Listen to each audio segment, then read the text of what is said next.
नमस्कार, खबरों का पंचनामा देख रहे हैं आप और मैं हूं आपके साथ दिव्या सिंह। हम लेकर आए हैं देश और दुनिया की 5 बड़ी खबरें, जिस पर चर्चा के लिए हमारे साथ स्टूडियो में मौजूद हैं कैपिटल टीवी के एग्जीक्यूटिव एडिटर राजीव जी। सर, आपका स्वागत है। धन्यवाद। सबसे पहले एक नजर आज की टॉप हेडलाइंस पर। जयपुर में पीएम मोदी ने की नेताओं से मुलाकात। 2028 में सरकार रिपीट करने का दिया मंत्र। डीजीपी आईजी कॉन्फ्रेंस में हुए शामिल। पीएम मोदी पर मल्लिकार्जुन खड़गे ने साधा निशाना। कहा, लक्षद्वीप जाकर फोटो खिंचवाते हैं ये महापुरुष, मणिपुर क्यों नहीं जा रहे।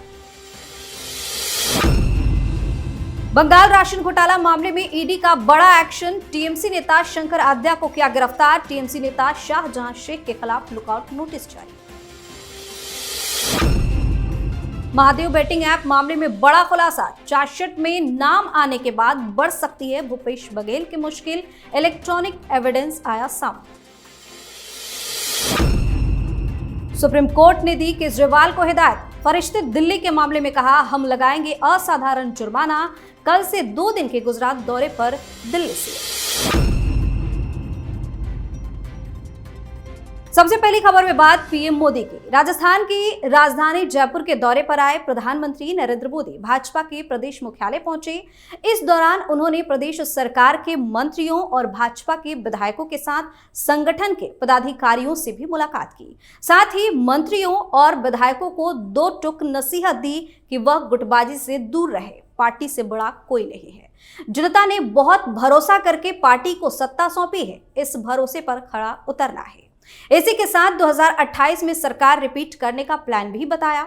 वहीं जयपुर में चल रही डीजीआईजी कॉन्फ्रेंस में पीएम मोदी ने हिस्सा लिया। कॉन्फ्रेंस में खालिस्तान, आतंकवाद, साइबर सुरक्षा, कानून में बदलाव की जरूरत और ह्यूमन ट्रैफिकिंग पर चर्चा की जा रही है। 3 दिवसीय दौरे पर जयपुर आए हैं पीएम मोदी और पहले पार्टी कार्यालय पहुंचते हैं और आज डीआईजी कॉन्फ्रेंस में शामिल हुए। देखिए, जिस तरीके से बातें पीएम मोदी ने कही है, क्या कांग्रेस के नेताओं को इससे सबक नहीं लेना चाहिए? सरकारें उसकी भी है, हिमाचल प्रदेश में सरकारें कर्नाटक में भी बनी और राहुल गांधी भी वहां गए। उसके बाद इन्होंने रणदीप सुरजेवाला को भी भेजा। इन लोगों ने जाकर वहां पर प्लानिंग की, क्या भ्रष्टाचार कैसे कर सकते हैं, कैसे पैसे इकट्ठे कर सकते हैं। और पीएम मोदी जब गए तो अपने नेताओं से 2 तरह की बातें कही। पहली बात, गलतियों से सबक लेना, यानी कांग्रेस की गलतियों से सबक लो जी। पहली बात जो सबक लेने की कही उसमें समाहित है कि भारतीय जनता पार्टी को अगर सरकार बनाने का मौका मिला है तो उसे लोगों के विश्वास को बहाल करना है, जीतना है। और दूसरी बात कही जो पीएम मोदी आज से नहीं बल्कि जब गुजरात के सीएम हुआ करते थे उस समय से दोहरा रहे हैं। उन्होंने कहा कि इस देश में एक व्यवस्था है, एडमिनिस्ट्रेटिव सर्विस का एक व्यवस्था है, जो कि कोई भी मंत्री हो, मुख्यमंत्री हो, उसके ऊपर आरोप भी लगते हैं और काम में भी बाधाएं भी आती है। वो है ट्रांसफर पोस्टिंग का। सारे मंत्रियों को कहा कि ये ट्रांसफर पोस्टिंग के जाल से बचो, क्योंकि उन्होंने गुजरात के सीएम रहते हुए इसका तोड़ निकाला था। कहा था कि ट्रांसफर पोस्टिंग का मुद्दा हमारे पास भी आता था। हम किसी अधिकारी को टारगेट दिया करते थे, उसके खिलाफ मामला आया तो बोले तुम्हें हटा देंगे, ये पनिशमेंट नहीं होगा, ये तो भागना हो गया कि हम उसे हटा के दूसरे को ले आए। हम तुम्हें आगे के टास्क देंगे और आपको उस समय काम करना पड़ेगा, उसके अनुभवों का फायदा। जो कहा जाता है कि किसी भी आपदा में अवसर तलाशना, वो वहां से उनका वो मंत्र चला रहा था। राजस्थान में भी उन्होंने कहा, यानी चुनाव के लिए आपको लोगों का भरोसा जीतना पड़ेगा, राजनीतिक गलतियां नहीं करनी होगी और प्रशासनिक तरीके से मजबूत रहना पड़ेगा। ये बड़ी बात होती है किसी भी नेता के लिए, अपने कलीग्स को, अपने नेताओं को सबक देना। दूसरी बात यह है कि जो डीजीआईजी सम्मेलन में प्रधानमंत्री मोदी के जाने का मकसद है, क्योंकि इंटरनल सिक्योरिटी के स्तर पर अभी उतने बड़े बदलाव नहीं हुए हैं जो होना चाहिए। इसीलिए सारे राज्यों के डीजीपी को बुलाया गया है, सिक्योरिटी एजेंसियों के प्रमुख को बुलाया गया है, जितने भी सिक्योरिटी एजेंसियां हैं, और सबको एक कॉमन प्रोग्राम पे काम करने की बात कही गई है कि गैंगस्टर, ड्रग माफिया, टेररिस्ट और फिर ये ट्रैफिकिंग जो होता है, ह्यूमन ट्रैफिकिंग, ये सबका नेक्सस जो जुड़ा हुआ है, इसके लिए जरूरी है कि एक राज्य दूसरे राज्य को सारे शेयर करे इनपुट को, जो उसके पास मिल रहे हैं, जो जानकारी मिल रही है उसको दूसरे को शेयर करे। और एक कॉमन प्लेटफॉर्म होना चाहिए जिसमें आप एक दूसरे के शेयर किए गए दस्तावेजों का, सबूतों का इस्तेमाल करके इस नेटवर्क को तोड़ सकते हैं, तभी इंटरनल सिक्योरिटी मजबूत होगी। क्योंकि एक्सटर्नल सिक्योरिटी से ज्यादा इंटरनल सिक्योरिटी का ध्यान रखना है। तो ये दो बड़े काम जो एक साथ उन्होंने किया है, इस काम से कांग्रेस को सबक लेना जरूरी है। जी, इस खबर में बात मल्लिकार्जुन खड़गे की। कांग्रेस अध्यक्ष मल्लिकार्जुन खड़गे ने एक प्रेस कॉन्फ्रेंस करते हुए केंद्र सरकार पर जमकर निशाना साधा।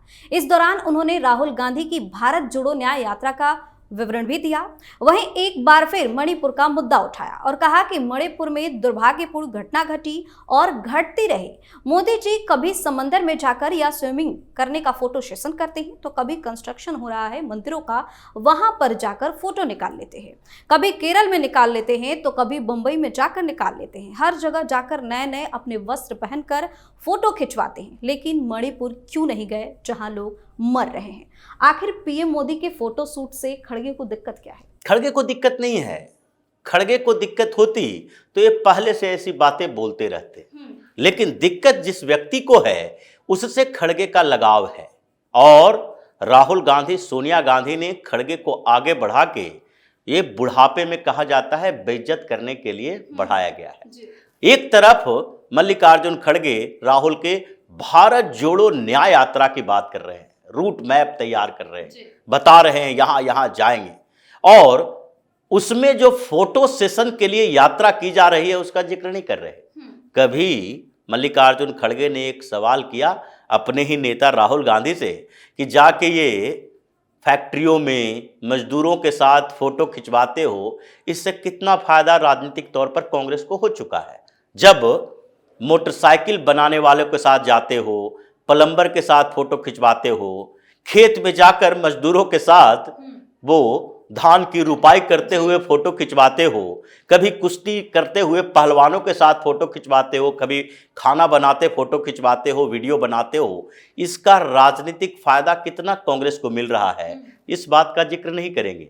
लेकिन जो लक्षद्वीप की बात करते हुए इनको सोचना चाहिए, ये 35 किलोमीटर का एरिया की बात नहीं है, कितना सामरिक तौर पर महत्वपूर्ण है इसकी जानकारी कांग्रेस को भी होगी। ये राजीव गांधी के समय जब क्रूज पर ये लोग जाते थे फोटो खिंचवाने और 2-2 दिन तक समुद्र में घूमते रहते थे, क्रूज की यात्रा करते थे, उस समय की बात इन्हें याद नहीं है। याद ये हो रही है कि स्ट्रेटेजिकली जो इतना इंपॉर्टेंट जगह है जहां पर प्रधानमंत्री मोदी जाते हैं और वहां पर एक नए अवसर की बात करते हैं, उसको ये फोटो सेशन कहते हैं। मतलब अब मल्लिकार्जुन खड़गे का समय जिस तरीके से बदल रहा है और जो भाषा बदली है खड़गे की, उससे तो लगता है राहुल गांधी के रास्ते पर चल रहे हैं। राहुल गांधी को तो नया नया नाम मिल चुका है, खड़गे का भी वही नामकरण होने वाला है, क्योंकि ये बुढ़ापे में अपनी फजीहत कराने के लिए तैयार बैठे हैं। जी, अगली खबर में बात ईडी के एक्शन की। बंगाल राशन घोटाला मामले में प्रवर्तन निदेशालय ने बड़ा एक्शन लेते हुए उत्तर 24 परगना जिले से टीएमसी नेता शंकर आद्या को गिरफ्तार कर लिया। बता दें कि ईडी की टीम पर हमला होने के बाद ये कार्रवाई की गई है। वहीं ईडी अधिकारियों पर हमले के पीछे का मास्टरमाइंड टीएमसी नेता शाहजहां शेख को माना जा रहा है। अब ईडी ने इस मामले में कार्रवाई करते हुए टीएमसी नेता के खिलाफ लुकआउट नोटिस जारी किया है। जांच एजेंसी ने इस नोटिस को सभी हवाई अड्डे और बीएसएफ के साथ भी साझा किया है। बंगाल में ईडी का एक्शन देखने को मिल रहा है। देखिए, ईडी का एक्शन है जिस तरीके का, वो तो अभी तक बंगाल में जो चल रहा है उसमें कम है। ये घोटालों की सरकार, उसमें आद्या के खिलाफ जो गिरफ्तारी वारंट जारी किया गया, गिरफ्तार किया गया, ये कौन है? ये बांग्लादेश के रूट से 20-20 करोड़ रुपया एक साल में बाहर भेजता है। ये मनी लॉन्ड्रिंग, ये ब्लैक मनी के कारोबारी, ये शेख जो कह रहा है कि बिना कोई वारंट के इसके घर पे छापेमारी हुई थी, जानकारी नहीं थी, ईडी जब वहां पहुंची, सीआरपीएफ के जवान भी साथ में थे, घर में ताला लगा हुआ, और उसका मोबाइल का लोकेशन जब ट्रैक किया जा रहा था तो वो अंदर बैठा हुआ था। उसने फोन किया, अपने गुंडों को बुलाया, जिसमें ज्यादातर रोहिंग्या हैं ये सब, जो वहां पर ममता बनर्जी की कृपा और ये शेख पठान जो वहां पर बैठे हुए ममता बनर्जी के गुंडा बनके जो कब्जा किए हुए हैं उन क्षेत्रों को, उन लोगों ने ईडी की टीम की गाड़ियां तोड़ी। कुछ अधिकारी भाग रहे हैं ऑटो लेकर। ये शर्म की बात है हिंदुस्तान के लिए और उस मुख्यमंत्री के लिए, जो कि अभी भी इस मामले में काउंटर एफआईआर करवा रही है अपनी सरकार में, जिसके ऊपर एक नहीं कई मामले ऐसे उसी के विधायक कह रहे हैं कि टीएमसी के नेता हमारी हत्या करना चाहते हैं, फिर भी ममता बनर्जी को शर्म नहीं आ रही है। अब इस कानून व्यवस्था के कमजोरियों, कानून नियम के कमजोरियों का फायदा जो ममता बनर्जी उठा रही है, लेकिन समस्या यह है कि अभी तक जो कानून के कमजोरियों का फायदा उठाने वाले लोग हैं, डर रहे हैं इसी बात को लेकर कि वही कानून अब मजबूत होता जा रहा है। आपने एक बार हमला किया, दूसरी जगह ईडी ने कुछ और नेताओं को गिरफ्तार किया। सबूत है अभी भी जो मंत्री इनके जेल में हैं वो बाहर नहीं निकले हैं। एक एक करके 18 नेता, बड़े नेता और मंत्री है ममता बनर्जी के, जिसके खिलाफ ईडी है जो जांच कर रही है। शर्म आनी चाहिए कि उन नेताओं को अभी भी मंत्री बना के रखे हो। मतलब जनता को बेवकूफ बना के भरमा के सत्ता पर तो कब्जा कर लिया, लेकिन अभी भी ये समझ नहीं आ रहा कि हमारा समय खत्म होने वाला है। अगर समझ नहीं आ रहा तो 2024 में समझ आ जाएगा। उसके बाद ममता बनर्जी के पार्टी के अस्तित्व पर संकट आने वाला है। बंगाल के लोग भी अब धीरे धीरे समझ चुके हैं। जी, और अब बात मुश्किल में फंसे बघेल की। महादेव बेटिंग ऐप मामले में प्रवर्तन निदेशालय की चार्जशीट में छत्तीसगढ़ के पूर्व मुख्यमंत्री भूपेश बघेल का नाम सामने आने के बाद उनकी दिक्कतें बढ़ सकती है। ईडी के हाथ एक इलेक्ट्रॉनिक एविडेंस लगा है। इसके बाद माना जा रहा है कि महादेव बेटिंग ऐप मामले में भूपेश बघेल को ईडी जल्द समन भेज सकती है। दरअसल असीम दास के मोबाइल iPhone 12 से ईडी को एक 29 सेकंड का रिकॉर्डेड ऑडियो मैसेज मिला है। अब क्या होगा? अब तो वही होना है। भूपेश बघेल की गिरफ्तारी लगभग तय है, ये तो पकड़ा ही जाएगा। लेकिन कांग्रेस के लिए बड़ी मुसीबत और है। भूपेश बघेल अकेले 508 करोड़ रुपया नहीं खाया है, जो शुभम सोनी कह रहा है उस मैसेज के अंदर कि हमने भूपेश बघेल को 508 करोड़ रुपए अब तक भिजवाए। ये 508 करोड़ भूपेश बघेल की औकात नहीं है कि वो अकेले पचा जाएंगे। इसमें तो बंदरबाट हुआ है। और जो बार बार ये कहा जाता रहा है कि भूपेश बघेल कौन है, सोनिया गांधी के एटीएम हैं, इसलिए राहुल गांधी की छत्रछाया उनके ऊपर रही। मुख्यमंत्री 2.5 साल के लिए बनना था, 5 साल बन के रह गए, क्योंकि इन्होंने 2.5 साल में कमाई करके जो दिल्ली पहुंचाया छत्तीसगढ़ से, वो कमाई रास आ गई, फिर उसे हटाना कैसे था। अब भूपेश बघेल पकड़े जाएंगे, फिर बताएंगे कि 508 करोड़ में से कितना करोड़ जो है ये सोनिया दरबार में पहुंचाया गया और कौन कौन मंत्रियों को दिया गया। और फिर उसके बाद ईडी की कार्रवाई छत्तीसगढ़ रायपुर तक सीमित नहीं रहेगी, दिल्ली के कई कांग्रेस नेताओं तक भी ईडी की आंच आएगी, जांच होगी। और उसके बाद ये जो 3000 करोड़ रुपए का घोटाला है, लगभग अभी तक माना जा रहा है, इसको कभी कभी तो कहा जाता है कि 6000 करोड़ रुपए की हेराफेरी हुई है। तो इस घोटाले में बड़े बड़े नेता कांग्रेस के फंसने वाले हैं और ईडी का समन अब आएगा भूपेश बघेल के पास, जांच होगी, गिरफ्तारी होगी और फिर कांग्रेस की एक नई मुसीबत सामने आ खड़ी होगी। जी, आखिरी खबर में बात केजरीवाल की। दिल्ली सरकार बनाम एलजी मामले में एक बार फिर से सुप्रीम कोर्ट ने कड़ा रुख अपनाया है। सुप्रीम कोर्ट ने एक और जहां दिल्ली के स्वास्थ्य मंत्री को हिदायत दी है, वहीं एलजी को नसीहत। सुप्रीम कोर्ट ने फरिश्ते दिल्ली की योजना को लेकर दायर याचिका पर सुनवाई के दौरान उपराज्यपाल से हलफनामा मांगा और कहा कि अगर एलजी से गलती हुई है तो हम कहते हैं कि एलजी को हर मुद्दे को प्रतिष्ठा का मुद्दा नहीं बनाना चाहिए। वहीं सुप्रीम कोर्ट ने सख्त टिप्पणी करते हुए कहा कि अगर दिल्ली के स्वास्थ्य मंत्री हमें घुमा रहे हैं तो हम असाधारण जुर्माना लगाएंगे। बता दें कि कल से दिल्ली के सीएम 2 दिन के गुजरात दौरे पर रहेंगे और नेत्रंग में एक जनसभा को संबोधित करेंगे। एक तरफ सुप्रीम कोर्ट से झटका लगा है, दूसरी तरफ ये गुजरात दौरे पर जाने की तैयारी कर रहे हैं। देखिए, ये सुप्रीम कोर्ट से जो झटका लगा है, ये झटका नहीं कहा जा सकता। सुप्रीम कोर्ट ने आम आदमी पार्टी की, ये दिल्ली की सरकार, ये सिर्फ स्वास्थ्य मंत्री की बात नहीं है, ये सौरभ भारद्वाज की बात नहीं है, क्योंकि सौरभ भारद्वाज कौन है, अपने आप में क्या है। सौरभ भारद्वाज अरविंद केजरीवाल के इशारों पे काम करने वाला व्यक्ति है। अतिशी मर लेना, सौरभ भारद्वाज का जो सोशल मीडिया अकाउंट देख लीजिए, अपने अपने जो विभाग है, मंत्रालय है, उसके किसी योजना का, किसी काम का जिक्र अरविंद केजरीवाल के नाम के साथ किया जाता है। श्री अरविंद केजरीवाल जी के अध्यक्षता में हुई मीटिंग, श्री अरविंद केजरीवाल जी के नेतृत्व में किए गए इस काम के कारण ये सारे उन्हीं के इशारों पर काम होता है। अरविंद केजरीवाल का नाम उसमें नहीं आएगा, इसको कल बाहर कर देगा।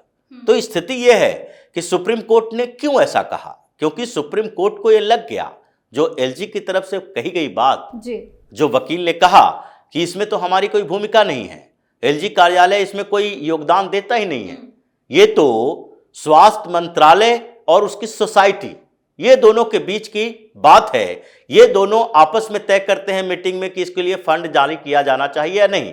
और फंड जो जारी करने का मुद्दा यहां तक पहुंचा है, जो अपील दायर की गई है, एलजी को बदनाम करने की कोशिश है, उसके बारे में जान लीजिए। इन लोगों ने तो बताया नहीं, क्योंकि सुनवाई तो पहले से चल रही है कि 2 जनवरी को बैठक हुई थी और बैठक में स्वास्थ्य मंत्री सौरभ भारद्वाज और वो सोसाइटी जो फरिश्ते दिल्ली के योजना के थे, उसके लिए फंड भी रिलीज कर दिया गया है 2 जनवरी को।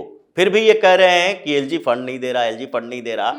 लेकिन सुप्रीम कोर्ट ने जो नोटिस जारी किया है, वो सिर्फ जानकारी के लिए कि एलजी पूरी रिपोर्ट दें कि आपकी कोई भूमिका नहीं है।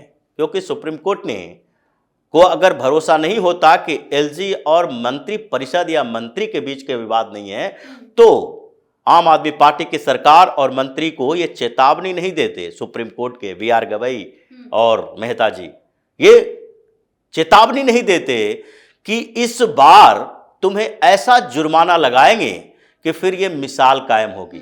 जुर्माना का मतलब सजा से भी है। ये लोग भाग नहीं सकते इस मामले में, और केजरीवाल खुद ही भगोड़ा बना हुआ है। ये तो चाह रहा है किसी तरीके से ईडी का समन और टल जाए, गिरफ्तारी कुछ समय और टल जाए, इसलिए गुजरात जाएंगे, पंजाब जाएंगे, हरियाणा जाएंगे, राजनीतिक गतिविधियों में इन्वॉल्व रहने की कोशिश करेंगे ताकि दिल्ली कम रहना पड़े और ये हम बता सके, ईडी को जवाब दे सके बार बार कि भाई हम दिल्ली में है ही नहीं, हम तो बाहर राजनीति कर रहे हैं, लोकसभा चुनाव की तैयारी चल रही है, तो कैसे हम आपसे पूछताछ में सहयोग के लिए आ सकते हैं। लेकिन ये आम आदमी पार्टी गैंग्स ऑफ चीटर्स जो हैं, ये चीटरों का गैंग जो है, ये अब धीरे धीरे लोग इसकी हकीकत समझने लगे हैं। इसलिए केजरीवाल का सारा एजेंडा अब फेल होने वाला है। जी, बहुत बहुत धन्यवाद सर तमाम जानकारी। धन्यवाद। खबरों का पंचनामा में आज के लिए फिलहाल इतना ही। देश और विदेश की बाकी खबरों और उनके सटीक एनालिसिस के लिए देखते रहिए कैपिटल टीवी। हमें लाइक कीजिए, शेयर कीजिए और हाँ, कैपिटल टीवी को सब्सक्राइब करना बिल्कुल ना भूलें। धन्यवाद।